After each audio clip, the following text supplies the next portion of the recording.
आखिर जिंदगी में असली सुखी कौन सा व्यक्ति है? इस विषय पर गौतम बुद्ध की बेहद ही प्रसिद्ध कहानी की शुरुआत करते हैं। हम हमेशा उन चीजों के पीछे भागते रहते हैं जो हमारे पास नहीं है। हम भविष्य में उन्हें पाने के लिए लगातार प्रयास करते रहते हैं, लेकिन हम यह भूल जाते हैं कि जिस चीज को पाने का हम प्रयास कर रहे हैं उसके कारण हमारा वर्तमान दुखी हो रहा है। हमारे वर्तमान की सारी खुशियां हमसे छिन रही हैं। इस कहानी में आप यह समझ पाएंगे कि किस प्रकार आपका जो वर्तमान है वही सर्वश्रेष्ठ समय है। इस समय को आपको भरपूर ढंग से जीना चाहिए, क्योंकि यह समय जो आज आपके पास है वह दोबारा नहीं लौटने वाला। बहुत समय पहले की बात है। एक नगर में एक बहुत ही गरीब व्यक्ति रहता था। वह जब भी किसी धनी व्यक्ति को देखता तो वह मन ही मन बोलने लगता और कहता, हे भगवान, तूने मुझे इतना गरीब क्यों बनाया? इन अमीर व्यक्तियों को देखो, यह लोग कैसे ढंग से खेल रहे हैं, जीवन का आनंद ले रहे हैं, और एक मैं हूँ जो हर रोज एक एक पैसे के लिए तरस जाता हूँ। मेरे पास तो फूटी कौड़ी तक नहीं है और यह लोग पैसे बर्बाद कर रहे हैं। हे भगवान, मुझे भी अमीर बना दे। एक दिन वह व्यक्ति इसी तरह बोल रहा था, तभी उसके पास से एक बौद्ध भिक्षु गुजर रहे थे। उन भिक्षु ने उस गरीब व्यक्ति की सारी बातें सुन ली और तभी वह बौद्ध भिक्षु उस व्यक्ति से कहते हैं, क्या बात है भंते, तुम इतने परेशान क्यों हो? तुम इतने दुखी क्यों लग रहे हो? क्या कोई तकलीफ है तुम्हें? तभी वह व्यक्ति कहता है, हे गुरुदेव, मैं बहुत दुखी हूँ, मैं बहुत गरीब हूँ। मेरे पास तो खाने तक के लिए पैसे नहीं बचते। मैं एक एक पैसों के लिए तरस जाता हूँ। इस दुनिया में मेरा कोई नहीं। मैं सुखी होना चाहता हूँ, मुझे सुखी होना है, मुझे अमीर होना है। हे गुरुवर, क्या आप मुझे कोई ऐसा उपाय बता सकते हैं जिससे मैं जल्द से जल्द अमीर हो जाऊं और मेरे पास किसी चीज की कोई कमी ना रहे? उस व्यक्ति की यह बात सुनकर उन बौद्ध भिक्षु ने उस व्यक्ति की तरफ ध्यान से देखा और फिर उस व्यक्ति को कहते हैं, भंते, तू मेरे साथ चल। इतना कहकर वह भिक्षु उस गरीब व्यक्ति को एक अमीर व्यक्ति के घर ले गए। उस अमीर के घर को देखकर उस गरीब व्यक्ति की आंखें फटी की फटी रह गई। उस गरीब व्यक्ति ने उन भिक्षु से कहा, हे गुरुवर, इतना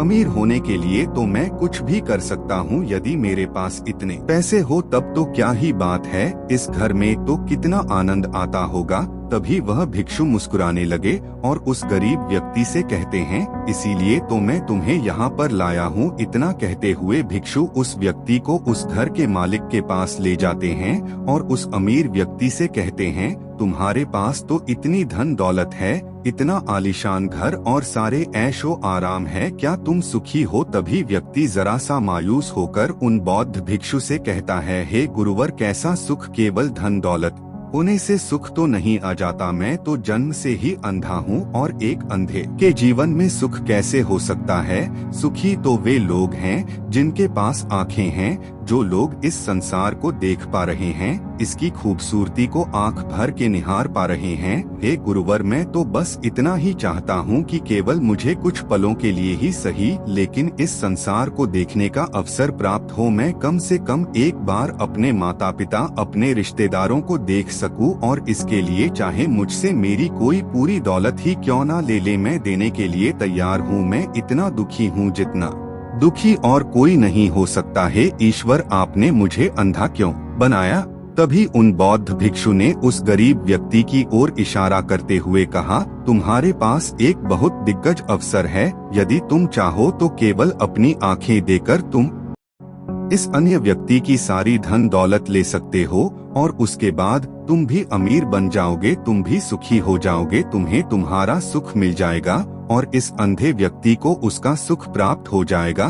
तभी वह गरीब व्यक्ति कहता है, नहीं नहीं गुरुजी, आप यह क्या कह रहे हैं? बिना आंखों के मैं अमीर होकर क्या करूँगा? ना गुरु, ना मैं अपनी आंखें नहीं दूंगा। तभी वह बौद्ध भिक्षु उस गरीब व्यक्ति से कहते हैं, एक बार फिर से सोच लो, इतना अच्छा अवसर तुम्हें दोबारा नहीं मिल पाएगा। तभी वह गरीब व्यक्ति कहता है, यदि आपके पास कोई और मार्ग है तो बताइए, अन्यथा मैं अपने घर चलता हूँ। तभी वह भिक्षु उस युवक से कहते हैं, ठीक है, यदि तुम अपनी आंखें नहीं देना चाहते तो कोई बात नहीं, हम कोई और रास्ता निकाल लेते हैं।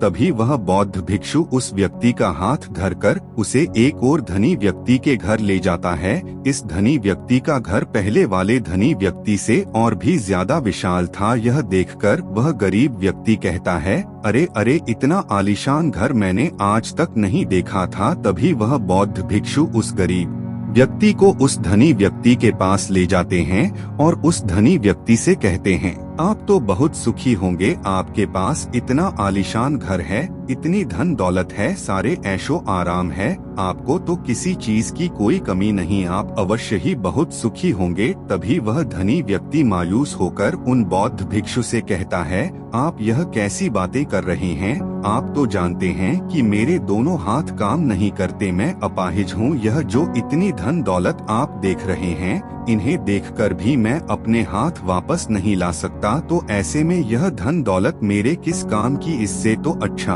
होता कि ईश्वर ने भला ही मुझे गरीब बनाया होता, लेकिन कम से कम मेरे दोनों हाथ मुझे सही दे देता। ना जाने भगवान ने मुझे क्यों अपाहिज बना दिया। जितना दुखी मैं हूँ उतना दुखी और कोई नहीं होगा। तभी एक बार फिर उन बौद्ध भिक्षु ने उस गरीब व्यक्ति की ओर इशारा करते हुए कहा, भंते, तुम्हारे पास एक और मौका है, यदि तुम चाहो तो अपने दोनों हाथ देकर इस अमीर व्यक्ति की सारी धन दौलत ले सकते हो। क्या कहते हो? क्या तुम तैयार हो? और अब की बार तो तुम्हें आंखें भी नहीं देनी होगी, तुम्हारी आंखें तुम्हारे साथ ही रहेंगी। तभी वह गरीब व्यक्ति उन बौद्ध भिक्षु से कहता है, अरे महाराज, आप यह क्या कह रहे हैं? एक अपाहिज होकर मैं इस धन दौलत का क्या करूँगा? क्या आपके पास कोई ऐसा अमीर व्यक्ति नहीं है जिसका पूरा शरीर भी स्वस्थ हो और उसके पास बेशुमार धन दौलत भी हो? तभी वह बौद्ध भिक्षु उस व्यक्ति का हाथ धर करके उसे तीसरे अमीर व्यक्ति के पास ले जाते हैं। उस अमीर व्यक्ति के पास उसका अपना महल था। यह देखकर वह गरीब व्यक्ति उन बौद्ध भिक्षु से कहता है, हे गुरुवर, यह तो अवश्य ही बहुत सुखी होगा, इसके पास तो इतना आलीशान महल है, इसके पास तो इतनी सारी धन दौलत है, यह अवश्य ही बहुत खुश रहते होंगे, इनका जीवन तो आनंद में होगा। तभी वह बौद्ध भिक्षु उस गरीब व्यक्ति को उस धनी व्यक्ति के पास ले जाते हैं और फिर उस धनी व्यक्ति से कहते हैं, आप तो अवश्य ही खुश रहते होंगे, क्योंकि आपके पास इतना आलीशान महल है, इतनी सारी धन दौलत है, आपके पास तो सारी सुख सुविधाएं भी हैं, आपका जीवन तो आनंद में बीतता होगा। इसके जवाब में वह अमीर व्यक्ति कहता है, हे गुरुवर, कैसा आनंद? मुझ जैसा दुखी इस दुनिया में और कोई नहीं होगा। मैं आज बहुत दर्द में हूँ, मेरी पत्नी ने मुझे धोखा दे दिया है, वह किसी और से प्रेम करती है जो मुझसे भी अमीर है। आज मुझे समझ आया कि यह धन दौलत कभी किसी को सुख दुख नहीं दे सकती, और जब मन में दुख हो तो यह धन दौलत किस काम की? मुझसे सुखी तो वह गरीब इंसान होगा जिसकी पत्नी कम से कम उसके साथ तो है,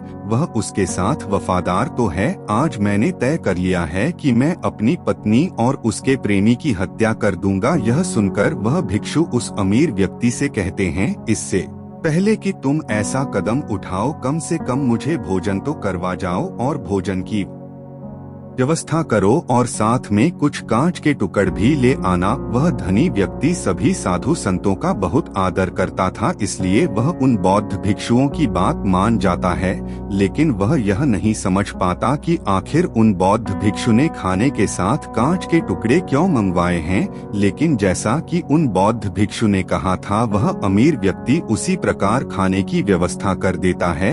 वह भोजन के साथ साथ कुछ कांच के टुकड़ लेकर उन बौद्ध भिक्षु के पास पहुंचता है।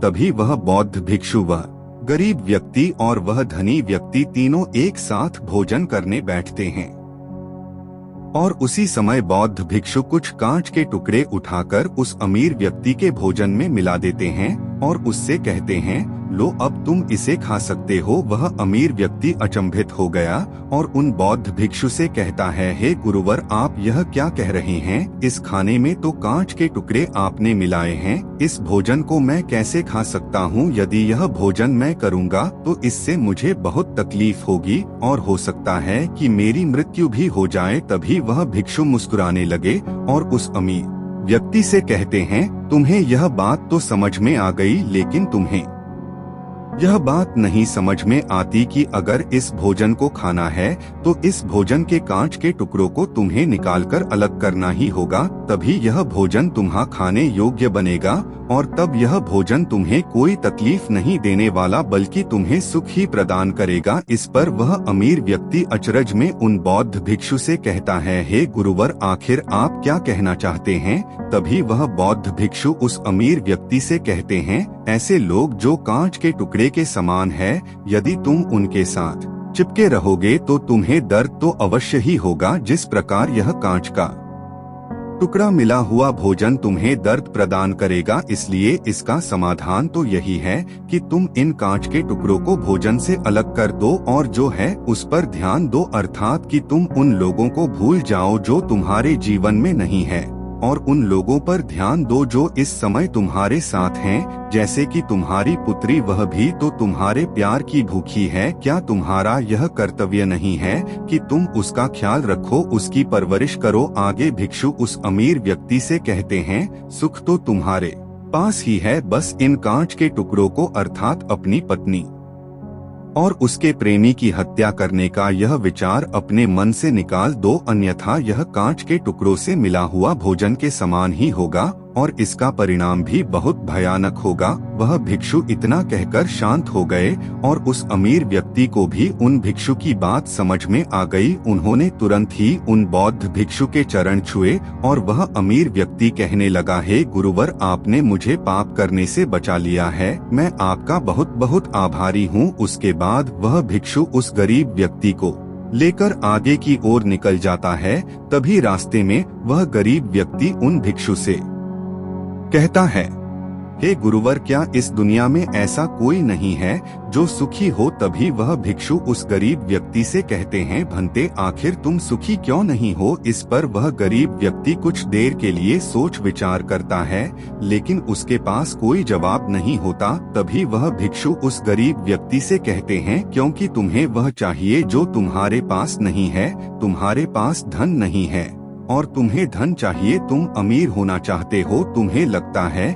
कि वह तुम्हें सुख देगा, लेकिन तुम इस वास्तविकता को भी भूल रहे हो कि बाद में तुम्हें दुख भी वही देगा। जैसे कि जब हम पहले एक अमीर व्यक्ति के पास पहुँचे थे तो उसके पास आंखें नहीं थी, उसके पास जो नहीं था वह उसके लिए बिलक रहा था, जबकि उसके पास तो बेशुमार धन दौलत थी और उसका पूरा शरीर भी पूरी तरह से स्वस्थ था, लेकिन उसका ध्यान उस पर नहीं था। वह उसे छोड़कर उन चीजों के पीछे भाग रहा था जो उसके पास नहीं थी। इसी तरह से दूसरे अमीर व्यक्ति के पास आंखें थी, धन दौलत भी थी, लेकिन हाथ नहीं थे। इसी प्रकार जो चीज उसके पास थी वह उसका आनंद नहीं ले रहा था, बल्कि वह तो इस दुख में था कि उसके पास उसके हाथ नहीं है। और ठीक इसी प्रकार से तीसरा अमीर व्यक्ति भी दुखी था, क्योंकि उसके पास तो धन दौलत भी थी, ऐशो आराम भी था और उसके पास तो उसका पूरा शरीर भी था, वह पूरी तरह से स्वस्थ और तंदुरुस्त भी था, लेकिन फिर भी वह दर्द में था, क्योंकि उसे उसकी पत्नी ने धोखा दे दिया था, जो उसकी कभी हो ही नहीं सकती थी। जो स्त्री केवल धन के लिए किसी और के साथ भाग जाए, क्या वह उसका साथ कभी दे सकती थी? नहीं। लेकिन उस अमीर व्यक्ति के पास जो था अर्थात उसकी पुत्री, वह उसके बारे में सोच ही नहीं रहा था। आगे वह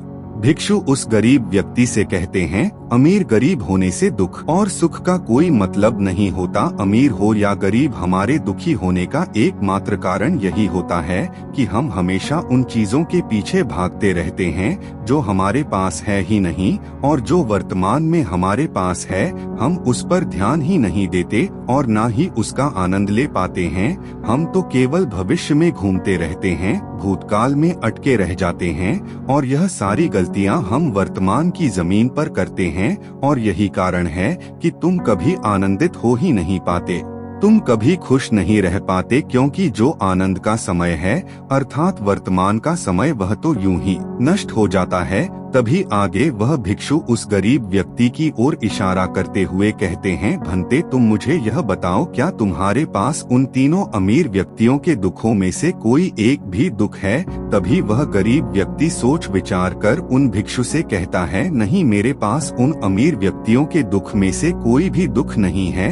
इस पर भिक्षु उस गरीब व्यक्ति से कहते हैं, तो फिर तुम दुखी क्यों हो? इसका जवाब देते हुए वह गरीब व्यक्ति उन भिक्षु से कहता है, हे गुरु, भले ही मैं उनके मुकाबले सुखी हूँ, पर क्या धन कमाना या धन प्राप्त करने की इच्छा नहीं होनी चाहिए? क्या मुझे अपने वर्तमान को इसी तरह से स्वीकार कर लेना चाहिए? क्या मुझे हमेशा इसी तरह से गरीब रहना चाहिए? तभी भिक्षु दिल से मुस्कुराते हुए उस गरीब व्यक्ति से कहते हैं, वर्तमान में वर्तमान क्षण का आनंद लो, वर्तमान में ही ऐसे कर्म करो जिससे तुम्हारा भविष्य सुधर सके, लेकिन ऐसी चीजों के पीछे व्यर्थ समय ना गवाहो जो तुम्हारे पास आज नहीं है।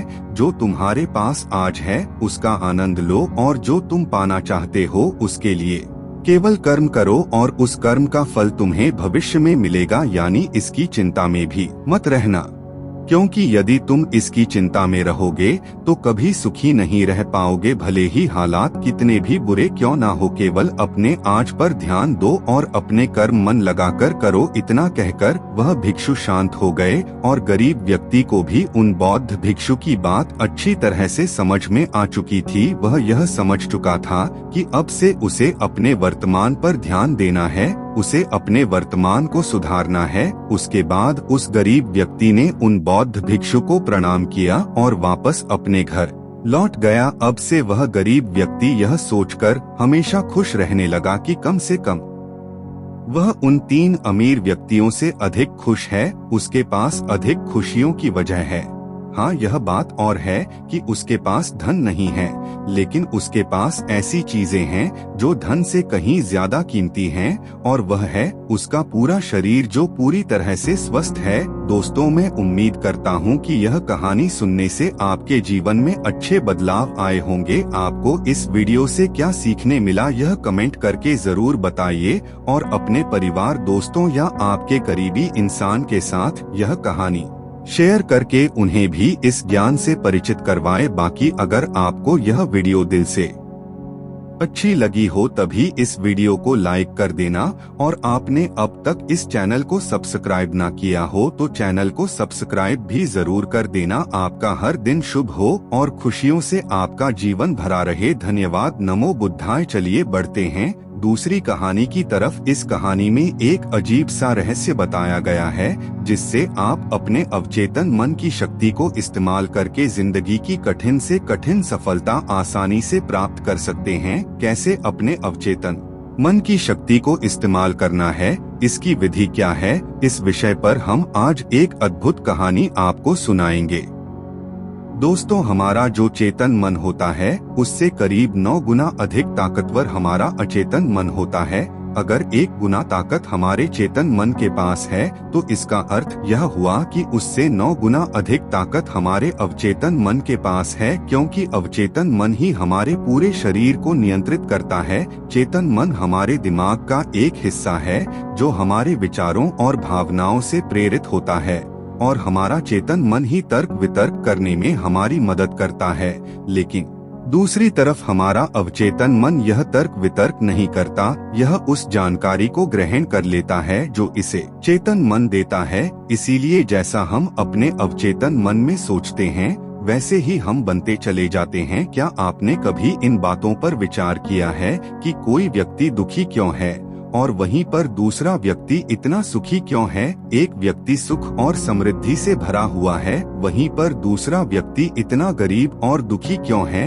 एक व्यक्ति भयभीत है जबकि दूसरा व्यक्ति आस्था और विश्वास से भरा हुआ है। एक व्यक्ति आलीशान महलों में रहता है, वहीं पर दूसरा व्यक्ति गरीब और टूटी फूटी कुटिया में रहता है। कोई बहुत सफल है तो कोई असफल। कोई व्यक्ति जरा सी मेहनत करके सफलता प्राप्त कर लेता है और वहीं पर कोई दूसरा व्यक्ति जीवन भर मेहनत करने के बाद भी असफल ही रह जाता है, तो आखिर इन सब चीजों का कारण क्या है? क्या आपने कभी इन पर विचार करने की कोशिश की है? हमारे जीवन में जो भी अच्छा है वह हमारे चेतन मन पर निर्भर करता है। अर्थात यदि आप अपने चेतन मन में यह बात भरेंगे कि मेरे साथ जो कुछ भी होगा वह अच्छा होगा, मेरे साथ जो कुछ भी हो रहा है वह अच्छा हो रहा है और मैं एक दिन कामयाब जरूर बनूंगा, तो आप अवश्य ही अपने जीवन में कामयाब बन जाएंगे। वहीं पर यदि आप अपने अवचेतन मन में बुरी बुरी बातें रखेंगे, अर्थात नकारात्मक बातें कहेंगे,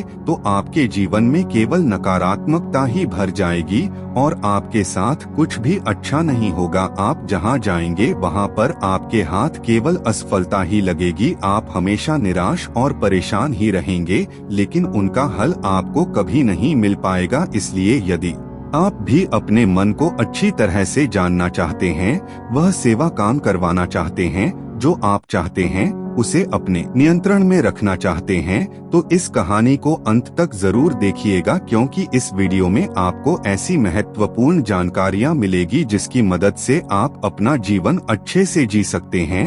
आप जो चाहे उसे हासिल कर सकते हैं। आप जिस भी लक्ष्य को प्राप्त करना चाहते हैं उसे आप प्राप्त कर सकते हैं। आज की इस कहानी में हम यह जानने वाले हैं कि आखिर चेतन मन और अवचेतन मन में मुख्य अंतर क्या है और वह किस तरह से काम करता है, और हम अपने अचेतन मन में अच्छी बातें किस प्रकार से भर सकते हैं जिससे हमारा जीवन परिवर्तित हो सके, हम सफलता की ओर आगे बढ़ सके। बहुत समय पहले की बात है, एक नगर में एक बहुत ही प्रसिद्ध गुरु रहा करते थे। उनकी ख्याति दूर दूर तक फैली हुई थी। उनके आश्रम में उनके कई शिष्य भी थे। एक दिन संध्या के वक्त वह गुरुवर अपने सभी शिष्यों को बुलाकर उन्हें उपदेश दे रहे थे। वे कह रहे थे, शिष्यों, हमारा मस्तिष्क दो भागों में विभाजित है, चेतन मन और अवचेतन मन। चेतन मन हमारे मस्तिष्क का पहरेदार है, वहीं पर अवचेतन मन हमारा मालिक है। उन गुरु की आवाज सुनकर एक शिष्य ने कहा, हे गुरुदेव, आप क्या कहना चाहते हैं? आप कहीं यह तो नहीं कह रहे कि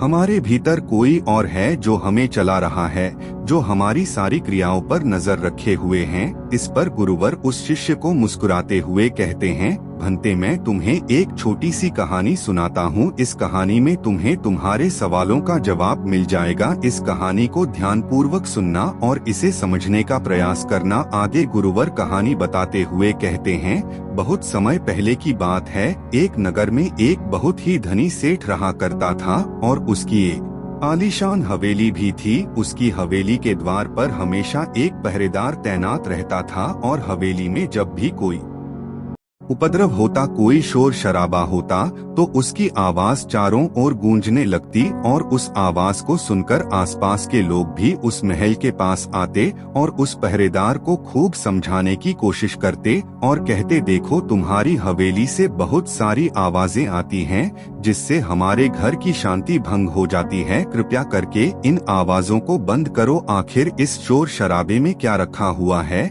इस तरह से हल्ला करके तुम अपना जीवन कैसे शांति से बिता सकते हो? इस पर वह पहरेदार जवाब देते हुए कहता है, देखो भाई, मैं जानता हूँ कि शोर करना बुरी बात, लेकिन मैं क्या करूँ, मैं भी इससे बहुत परेशान हूँ। जो भी आवाजें होती हैं वह हवेली में होती है, इससे मेरी भी शांति भंग होती है। लेकिन आप मुझे क्यों समझा रहे हैं? इसका कारण मैं तो नहीं, इसका कारण तो मेरा मालिक है, आप उसे जाकर समझाइए। यह बात सुनकर लोग भी यह बात समझ जाते हैं कि बात तो सही है। आखिर इसमें इस पहरेदार की क्या गलती है? यह तो केवल अपना काम कर रहा है, गलती तो मालिक ही है। वह उपद्रव करता है, वह शोर शराबे करता है और जब भी उसे यह सब करने का मन होता है तो वह हवेली के बाहर आता है और उपद्रव करके वह वापस हवेली में जाकर बैठ जाता है।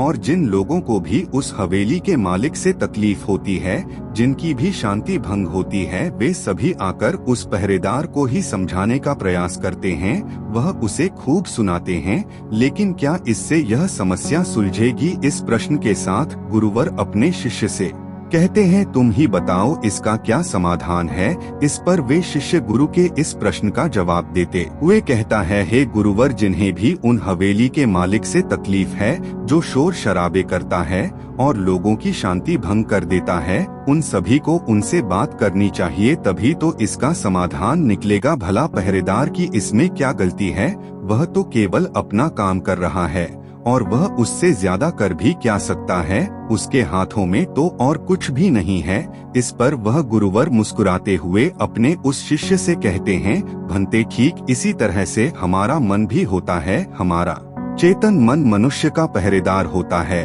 और पहरेदार को यह अच्छी तरह से पता है कि क्रोध करना बुरी बात है, बुरे शब्दों का इस्तेमाल करना बुरी बात है, अश्लील ख्यालों में खोए रहना बुरी बात है। अर्थात हमारे चेतन मन को यह बात बहुत अच्छी तरह से पता है कि गुस्सा करना, आलस करना, काम वासना जैसे विचार गलत है। यह सभी विकार हमारे भीतर नकारात्मक विचार उत्पन्न करते हैं जिससे हमारा विनाश होता है। लेकिन वह कर भी क्या सकता है? वह चीज उसके हाथों में है ही नहीं, क्योंकि वह चीज वह कर ही नहीं रहा, यह तो वह अंदर बैठा मालिक कर रहा है। अर्थात हमारा अवचेतन मन जो हमसे कोई भी कार्य बहुत ही आसानी से करवा लेता है। और यह सभी बातें हम में से हर कोई अच्छी तरह से जानते हैं और हमें ऐसा लगता भी है कि हम अच्छी तरह से समझ चुके हैं, जैसे कि वह पहरेदार समझता है। लेकिन वास्तविकता में तो इससे हमारे जीवन पर कोई भी बुनियादी फर्क नहीं होता। आगे वह गुरु उस शिष्य से कहते हैं, भंते, तुमने भी अपने आप को कई बार यह समझाने की कोशिश की होगी कि मुझे सुबह सही समय पर उठना है, आश्रम की साफ सफाई करनी है, भिक्षा मांगने जाना है और रात को आने के बाद मुझे ध्यान भी करना है। लेकिन क्या इससे कोई फर्क हुआ? इसका जवाब देते हुए शिष्य कहता है, नहीं, बिल्कुल नहीं हुआ। मैंने कई बार अपने आप को समझाया है कि मुझे इस समय पर यह काम करना है, मुझे अपना समय व्यर्थ नहीं करना, मुझे अपने समय का इस्तेमाल करना है और मुझे आगे बढ़ना है। लेकिन मैं चाहकर भी उन सभी कार्यों को समय पर नहीं कर पाता। इस पर वह गुरुवर अपने उस शिष्य से कहते हैं, भंते, जब भी हम अपने आप को कुछ समझाने का प्रयास करते हैं तो हमें ऐसा लगता है कि अब हम समझ चुके हैं और अब हमसे कोई गलती नहीं होने वाली, और हम सोचते हैं जिरेनिया कि अब हमारा जीवन बदल जाएगा, हम जो भी करेंगे अब वह सही होगा, अब तो हम जीवन में सफलता प्राप्त कर ही लेंगे। लेकिन दूसरे ही पल हम यह पाते हैं कि हमारे जीवन में कोई बुनियादी बदलाव आया ही नहीं है और ऐसा केवल हमारी नासमझी के कारण होता है। हम अपनी नासमझी के कारण अवचेतन मन की जगह पर अपने चेतन मन को समझाने का प्रयास करते हैं, अर्थात मालिक को त्याग कर हम पहरेदार से बात करते रहते हैं और उसे समझाने की कोशिश करते हैं। लेकिन तुम यह भूल जाते हो कि आखिर वह पहरेदार कर भी क्या सकता है? वह सब उसके हाथों में है ही नहीं है। हमें तो अपने अवचेतन मन को समझाने की आवश्यकता है। हमारी बुद्धि अर्थात वह पहरेदार जो यह समझ जाता है कि क्या सही है और क्या गलत, उसे कब क्या करना है, क्या नहीं करना। लेकिन यह सारी बातें केवल हमारे पहरेदार अर्थात हमारे चेतन मन के सीमित रह जाती हैं। यह सारी बातें हवेली के उस मालिक अर्थात हमारे अवचेतन मन तक तो पहुंच ही नहीं पाती और यही कारण है कि हमारे जीवन में कभी कोई बुनियादी बदलाव हो ही नहीं पाता। ठीक उसी प्रकार जैसे कि यदि आपसे कोई कहता है कि पौधे में पानी भरोगे तो वह पौधा एक दिन वृक्ष होगा और फिर उसमें फल आएंगे, और आप उस बात को मान लेते हैं और उस पौधे में पानी भी देते हो, लेकिन आप पौधे की पत्तियों पर पानी देते हो और सोचते हो कि इसमें फल आएंगे। लेकिन जरा एक बार के लिए यह सोचिए, अगर पत्तियों में पानी दोगे तो उसमें फूल और फल कैसे आएंगे? हमें तो उस पौधे की जड़ में पानी देने की आवश्यकता है, लेकिन हम में से अधिकांश लोग केवल पत्तियों पर ही पानी छिड़ककर अपने आप को बहुत भाग्यशाली समझने लगते हैं। लेकिन वे यह भूल जाते हैं कि जो पानी वह पत्तियों पर दे रहे हैं वह पानी पेड़ की गहराइयों में तो जा ही नहीं पा रहा, तो ऐसे में उस पौधे पर फल कैसे लगेंगी। ठीक इसी प्रकार हम भी अपने मन के साथ करते हैं, और यही कारण है कि हम अपने जीवन में जो भी चाहते हैं वह हमें नहीं मिल पाता। हम अपने जीवन में फल चाहते हैं लेकिन वह हमें नहीं मिल पाता। इस पर शिष्य उन गुरुवर से कहता है, हे गुरुवर, तो फिर हमें क्या करना चाहिए? क्या ऐसा कोई उपाय है जिससे हम अपने चेतन मन की सारी बातें अपने अवचेतन मन तक पहुंचा सकें? ऐसी कोई प्रक्रिया है जिसमें हम अपने संदेश को अपने चेतन मन तक पहुंचा सके? इस पर वह गुरुवर शिष्य से कहते हैं, भंते, यदि तुमने अपने संदेश को चेतन मन तक पहुंचा दिया तब तुम जो चाहोगे वह इच्छा प्राप्त कर सकते हो। तुम जैसा चाहो उस लक्ष्य को प्राप्त कर सकते हो, क्योंकि हमारा अवचेतन मन हमारे चेतन मन से 9 गुना अधिक शक्तिशाली होता है। आपने कभी ना कभी यह देखा ही होगा कि एक मनोवैज्ञानिक जब किसी के मन के गुप्त राज को जानने की कोशिश करता है, तब वह मनोवैज्ञानिक जब उसके मन की बात को बाहर निकलवाना चाहता है, उसके अतीत में जो भी घटना घटी है उसमें साफ साफ रूप से प्रवेश करना चाहता है, तो इसके लिए वह हाइपोस का उपयोग करते हैं। और आप में से अधिक अधिकांश लोगों ने इस प्रक्रिया को देखा ही होगा। इस प्रक्रिया का प्रयोग करके मन की सारी सूचनाएं अपने आप ही बाहर निकलती हैं। इस प्रकार किसी के भी मन को काबू में करके हम उससे जो चाहे वह कार्य करवा सकते हैं। हाँ, अब आपके मन में यह भी प्रश्न उठ रहा होगा कि शायद वह सभी हमारे अवचेतन मन की चाल को समझते हैं, वह इसे अच्छी तरह से जानते हैं कि उसे किस तरह से अपने काबू में किया जाता है। तो इसका जवाब बहुत ही सीधा और सरल है, और इसका जवाब है हाँ, क्योंकि उन्होंने इसके ऊपर कई बार प्रयोग किया है और वह इसमें इतने निपुण हो जाते हैं कि वह किसी भी दूसरे मन पर अपना काबू कर सकते हैं। और अगर आप भी अपने अवचेतन मन की बात को समझते हैं, अपने मन की चाल को समझते हैं, तो आप भी अपने ही नहीं बल्कि किसी दूसरे के मन को भी वश में कर सकते हैं। आगे गुरुवर अपने उस शिष्य से कहते हैं, भंते, अपने अचेतन मन तक संदेश पहुंचाने के लिए आपको अपने चेतन मन को शांत करना होगा, उसे सुलाना होगा। और ऐसा इसीलिए क्योंकि हमारा चेतन मन तर्क वितर्क करने में माहिर है। वह एक पहरेदार है, वह हमारी रक्षा के लिए हमेशा तैनात रहता है। इसीलिए जब भी तुम अपना कोई संदेश उस चेतन मन तक पहुंचाने की कोशिश करोगे जरेनियत, तो वह तुमसे तर्क वितर्क जरूर करेगा और हमें अपनी बात अपने मालिक तक पहुंचाने की इजाजत तक नहीं देगा। जब तक कि हम अपनी बात अपने चेतन मन को अच्छी तरह से समझा नहीं देते या उसे शांत नहीं कर देते, तब तक वह हमें उस हवेली में घुसने नहीं देगा, क्योंकि हमारी सामान्य बुद्धि अर्थात हमारा चेतन मन तर्क वितर्क करने में माहिर होता है।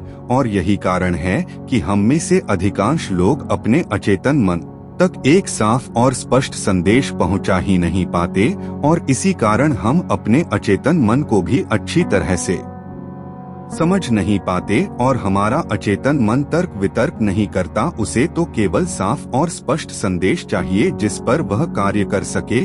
और उस तक हम साफ और स्पष्ट संदेश तभी पहुंचा सकते हैं जब हमारा मन पूरी तरह से शांत रहेगा, जब हमारे मन में और कोई विचार नहीं होंगे। और यही कारण है कि जब एक मनोवैज्ञानिक किसी के मन पर प्रयोग करता है, उसके मन को काबू करने की कोशिश करता है, उससे मनचाही बात निकलवाने की कोशिश करता है, तो सबसे पहले वह उसके चेतन मन को ही सुलाते हैं। आपने कहीं ना कहीं यह तो देखा ही होगा कि उनके सामने एक पेंडुलम जैसी चीज उनकी आंखों के सामने रख दी जाती है और उसे घुमाया जाता है, जिसे लगातार देखने के बाद वह व्यक्ति पूरी तरह से निद्रा में चला जाता है।